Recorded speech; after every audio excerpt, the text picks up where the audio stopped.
प्रस्तावना महत्व। संविधानविद प्रस्तावना को संविधान की आत्मा मानते हैं। प्रस्तावना संविधान की नींव है। प्रस्तावना के आधार पर ही संविधान के विभिन्न अनुच्छेदों की संख्या की जाती है। दो अनुच्छेदों में टकराव की स्थिति में प्रस्तावना से ही दिशा निर्देश प्राप्त किया जाता है। प्रस्तावना संविधान की बुनियादी लक्षणों पर प्रकाश डालता है। लोक कल्याणकारी राज्य में लक्षण प्रस्तावना द्वारा ही व्यक्त की जाती हैं। प्रस्तावना को संविधान का अंग नहीं माना जाता है, इसमें संशोधन भी किया जा सकता है। व्याख्या। हम भारत के लोग संविधान भारत की अपेक्षाओं का प्रतिनिधित्व करता है तथा समस्त शक्तियां एक इकाई के रूप में भारतीयों में निहित है। अंगीकृत, अधिनियमित, आत्मार्पित करते हैं। ये शब्द संविधान की संप्रभुता के परिचायक हैं। संविधान भारतीयों द्वारा तैयार किया गया, इसे सर्वोच्च कानून का दर्जा दिया गया था तथा यह भारतीयों को ही समर्पित है। प्रस्तावना में भारतीय शासन प्रणाली के लक्षण। प्रस्तावना में शासन प्रणाली के निम्न लक्षण बताए गए हैं। पहला, संपूर्ण प्रभुत्व संपन्न। दूसरा, समाजवादी। तीसरा, पंथ निरपेक्ष। चौथा, लोकतंत्रात्मक। पांचवा, गणराज्य। संपूर्ण प्रभुत्व संपन्न। आंतरिक नीतियों में बाहरी दखल न होना ही प्रभुसत्ता है।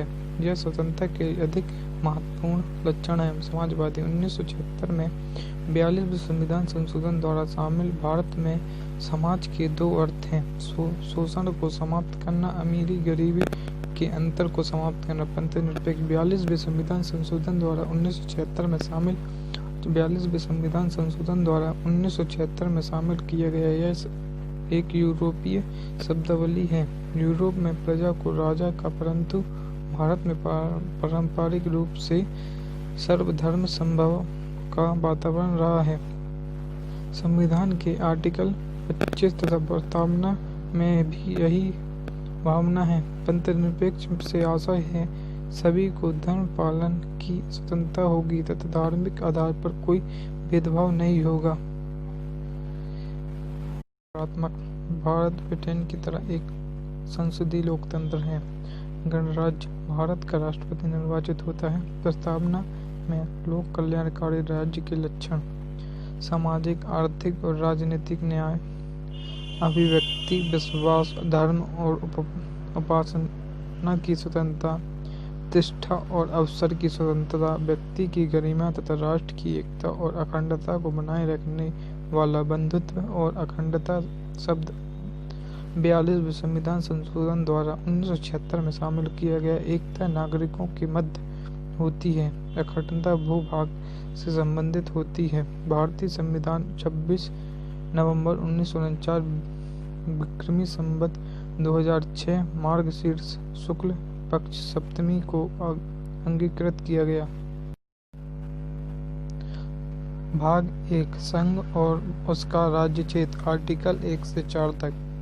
अनुच्छेद 1। Article 1। India that is Bharat.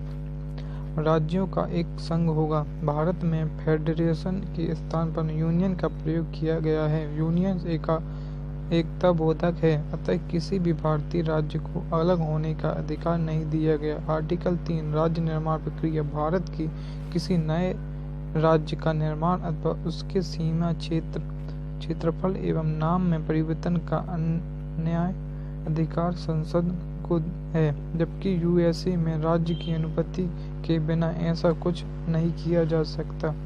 संसद राज्य निर्माण के लिए संबंधित राज्य की राय भी लेती है, परंतु वह इसे मानने के लिए बाध्य नहीं है। राज्य निर्माण विधेयक राष्ट्रपति के पूर्व हस्ताक्षर के किसी भी सदन में प्रस्तुत किया जा सकता है। सदन इसे साधारण बहुमत से पारित करती है। राज्य निर्माण के लिए संविधान संशोधन की आवश्यकता नहीं होती। 1947 से 1956 के मध्य राज्यों की कुल 4 श्रेणी थी। श्रेणी ए में ब्रिटिश भारतीय प्रांत थे, यूपी, बिहार आदि। बी में बड़ी रियासतें थीं, जम्मू कश्मीर, हैदराबाद। सी में छोटी रियासतें थीं। डी में अंडमान निकोबार द्वीप समूह थे। 1953 में श्री रामुलु की अनशन से मृत्यु के बाद आंध्र प्रदेश का निर्माण किया गया। भाषी आधार पर बना यह पहला राज्य था। राज्य पुनर्गठन आयोग 1953 से 1955 तक फजल अली इसके अध्यक्ष थे। हृदयनाथ कुंजरू और के.एम. पांडेकर इसके अन्य सदस्य थे। इसी आयोग ने भाषी आधार पर राज्यों के निर्माण की सिफारिश की। 1 नवंबर 1956 को 14 राज्य और 6 केंद्र शासित प्रदेश अस्तित्व में आए। भाग 2 नागरिकता सिटीजनशिप आर्टिकल 5 से 11। लोकतांत्रिक देशों में निवासियों के लिए नागरिक शब्द का प्रयोग किया जाता है, जबकि राजशाही में प्रजा शब्द का प्रयोग किया जाता है। भारत में नागरिकता कानून बनाने का अधिकार संसद को दिया गया। इसी आधार पर 1955 में नागरिकता कानून पारित किया गया। भारत में सभी नागरिकों का स्तर समान है, जबकि धर्मांतरित देशों में विधर्मियों को द्वितीय दर्जों का नागरिक माना जाता है। भारत में इकहरी नागरिकता का प्रावधान है। यहाँ यूएसए की तरह राज्यों की नागरिकता का कोई प्रावधान नहीं है। यदि कोई भारतीय किसी अन्य देशों की नागरिकता ग्रहण कर लेती है तो उसकी भारतीय नागरिकता समाप्त हो जाती है।